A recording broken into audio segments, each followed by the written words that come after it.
Hello, DataEngBytes. It's a pleasure to be talking to you. I'm JC, CEO at Lightfold, and I'm here today with Jitesh.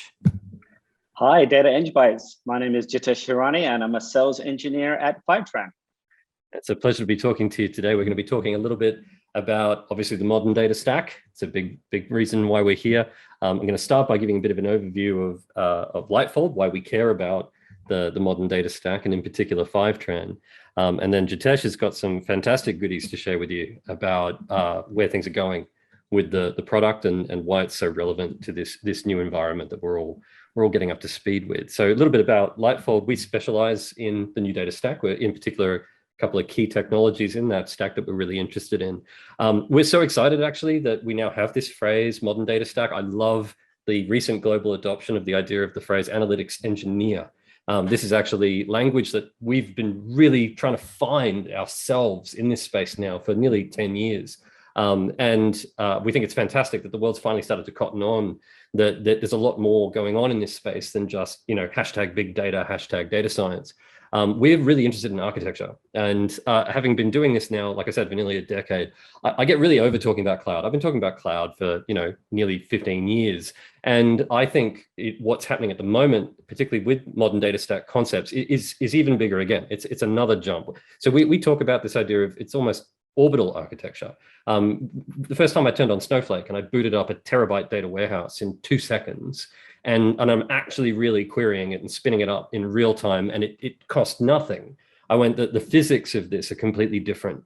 This is actually massive data. We are actually moving, particularly the way Snowflake is used by some major platforms, it's genuinely enormous amounts of data, but it's moving at 0G, right? And the type of architecture that we need to build, we have the potential to build it in a very agile way, a very rapid way, but we're also increasingly using it to power some really important decisions.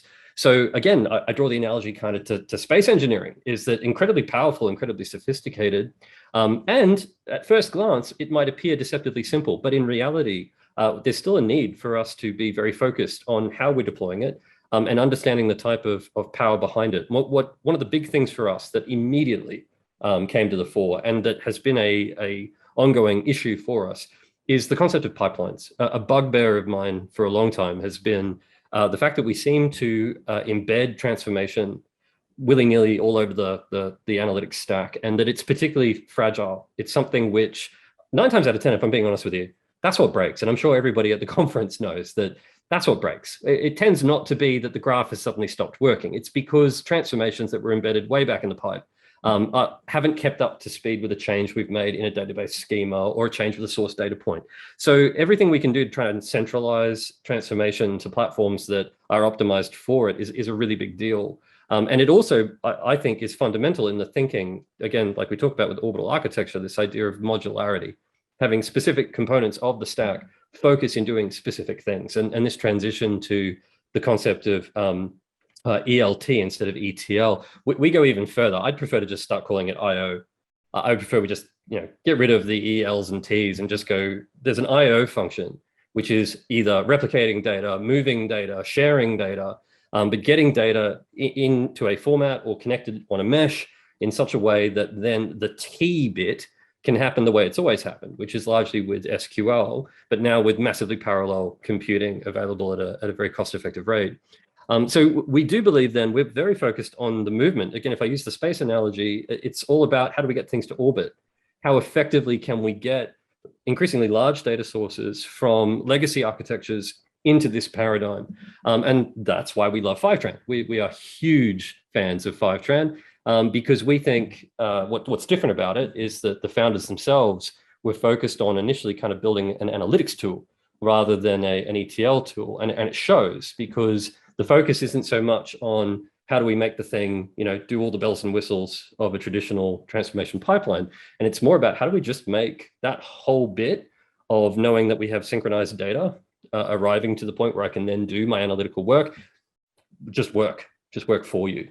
And it's been transformative for us. First of all, it's the number one thing is it's dramatically lowered the costs of implementations to our customers, dramatically, because we just don't charge them what we would normally have to charge to do the type of ETL pipeline work that would traditionally happen. We're able to turn on Fivetran and and we have schema-ready tables arriving at the other end with a maintained uptime, really strong SLA, and really quite bulletproof architecture that we can depend on. So that, from the perspective of our customers, it's actually reduced total cost of ownership because it's a whole area that's really quite low value if you have to do it yourself each and every time.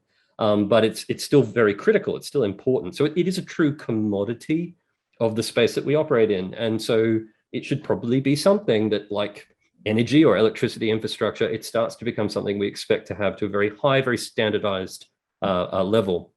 So we've been really impressed with how well the connectors work. When we say it's little maintenance, what I mean is no maintenance. We have heaps of them out there in the field, and we literally don't have to worry about them. And we also find that the price, what you're able to get, particularly when syncing the entire data estate, is really cost effective because there's a whole bunch of other stuff we just turn off and don't worry about. So yeah, we saw Fivetrain, and we saw in particular the mission behind Fivetrain, which was not to go, a me too, a connector suite, but to instead say, how do we actually challenge ourselves to solve this in a different way using the same technology, but to try and truly make connection as a service. Having said all of that, we've been out there doing it with a number of clients, and it's not all roses. I'm not actually here today to go, hey, Fivetrain, it's amazing. I do that all the time. I genuinely think it's amazing. But I'm also here to talk about really where we still hit walls. And I think we're hitting this everywhere with all parts of the stack, regardless of which tool you use. I think these are the next problems that we're encountering in the trenches. And I do unashamedly talk about meat and potatoes BI, how this works when we're implementing it, not for a Fortune 500, but for anyone, any business on this journey. Most of our customers have niche legacy applications where a pre-built connector, isn't necessarily going to be automatically available. So how do we avoid falling back into, the position of building brittle pipelines? How do we stop ourselves from just going, oh, well, it's a perfect solution for 80%, but the 20% is still going to be a massive pain in the neck. And the other one, which to be honest has become a much bigger problem than I thought it would be, is actually quite a few of the tables we wind up connecting to are pretty crap. They're illogically structured. They don't have well-enforced primary keys. Increasingly, we're finding that there's a cottage industry of apps that have been either homegrown or have been developed to a certain level. And suddenly, they're in the middle of the data tsunami where their buyers are saying, I want access to that. And they're scrambling to put together a read replica that we can access, or maybe they're, literally giving us backend access to the database, but it is literally the database that they're using to run the app. And it isn't necessarily up to what we would consider a proper API access standard. That there is issues where we couldn't attach change data capture to it. We wouldn't be able to easily identify specifically what rows have changed and what rows haven't. So just these two issues alone, they kind of hit you straight in the face and go, yeah, when you don't have these, things like Fivetrain work perfectly, but what about when you do? And what we're really excited about is that that's exactly the type of thing Fivetrain's already in front of. That's very much something they encounter as well. And they're doing some really cool stuff, which we were keen to say, hey, if you really want to impress people at the conference, talk about the cool stuff that's in development and that's just been acquired. And so that's why Jitesh is going to have a chat to you now about literally hot off the press, some of the new direction, new thinking, new technology, which I think makes real what we believe, what we feel, which is we haven't seen anything yet. We are genuinely going to see some real innovation and some real challenges to what we have assumed to be the status quo of the tools in our data toolkit really for the last 20 years, if we're being honest. I mean, if change data capture is the most significant innovation to how we synchronize data, we really have to take a look at ourselves. I think there's a lot more that's about to happen with the powers unlocked with things like data meshes and full-scale cloud computation. So Jitesh, I'm going to hand it over to you. Thank you, John. Thanks for taking the time to explain how Fivetrain's been beneficial for you. Today we have some exciting news, but I'd really want to talk about what we do at the present moment, the status quo. What we're doing right now is, especially when it comes to our database synchronization strategy or database replication, what we do right now is we establish a connection through JDBC. We go into your database, we do all the select queries, we grab all the data from all your databases, all your tables, etc. So this takes a little bit of time. And then later on, we come back and we start reading from your logs. So these logs are from your MySQL, your Postgres, your SQL Server, etc. So these are the logs we kind of grab. As what John mentioned, CDC, any kind of log replication, it's a technology that's been around for probably about 2 decades, approaching 2 decades. So this is a status quo. And data that we get, we do it through CDC-based replication. What that allows us to do is that we read the actual log, we read the tables, and we actually automatically see if there's any kind of schema drifts. We do any kind of automated recovery. So we are fully idempotent, which means if that synchronization fails in any kind of way, we go back to the last successful sync, we capture that status, and we carry on from there onwards. We do also have a micro batch architecture. What that means is that we have optimized queries that we run that make sure that we don't hog your system in any way. So CPU and memory, we don't need to worry about that because we do things in a micro batch fashion. We're also looking into SCD type 2 history mode. So we do capture all the events, even between frequencies. So if you have a sync frequency that goes every hour, we'll collect that data even within the hour so that your data is complete from beginning to end. So this is some of the common approaches that we have. We have to do a traditional full table scan. So we compare the full table extracts to the previous extract and see what the difference is. The issue obviously there is that it's time intensive, it's load intensive, puts so much pressure on your CPU and your memory, and it also may even produce some kind of outage as well.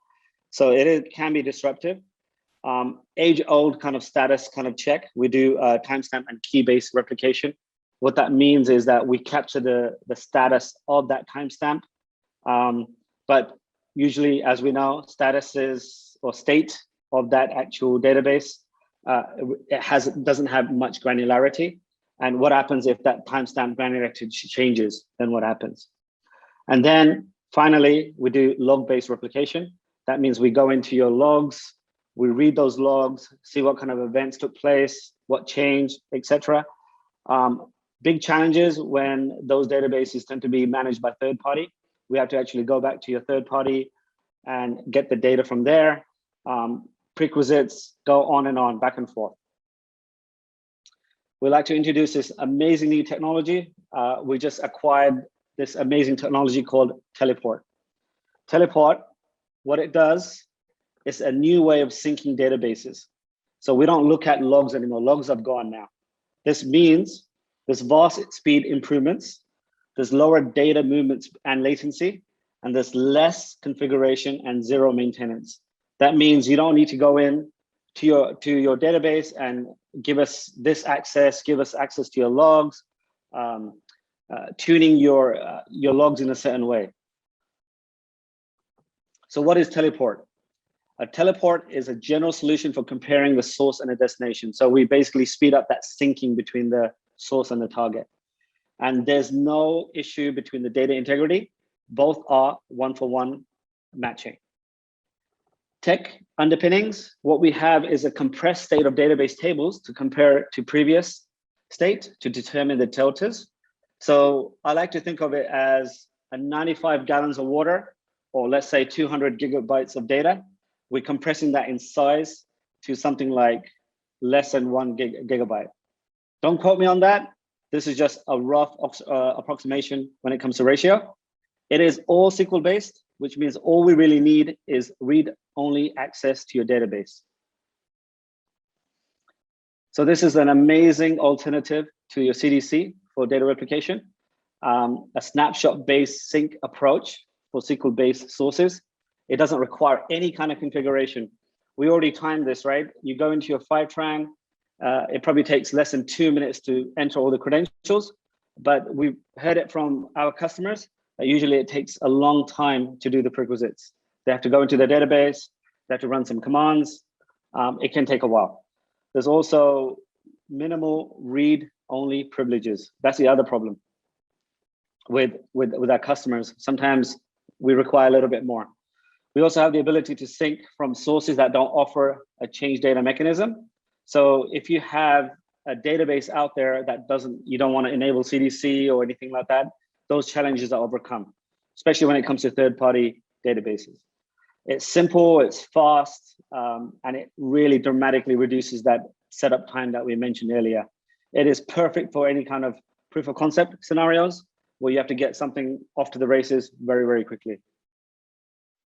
So what does that mean for you? There's no timestamps needed. So there is no state that we need. So there's no kind of, we have to go back, check the state in our server, and then see the deltas between the server and your data source. Pretty much, we don't need to do that anymore. We're just going to see what the deltas are, and that's it. So it eliminates that workflow and implements some updates of columns that are replicated across the tables. There's no transaction logs needed, so you won't need to go in and start tuning these logs, especially with Postgres. There is a lot of work that might be needed where you have to go in and make sure the wall sender is set up, the sizes are correct for the logs, how much activities that you have to do. You have to tweak those things on an ongoing basis. So all those things go away. There's actually no administration needed on this. We can support both third-party databases as well as direct. And it's really, really fast for non-compressed full table syncs. So we can run this on an intraday replication, deltas applied to destinations without doing the full table replacements. And obviously, we also offer our core Fivetran services. So we have the ability to quickly validate sync processes. You know, we have the status bar within our dashboard. As soon as you log into Fivetran UI, we get to see exactly how long those syncs take, how much data has been shifted, etc. So all that high degree of confidence is there in terms of item potency and that reliability. We'd like to conclude this presentation, and we'd like to ask if there's any questions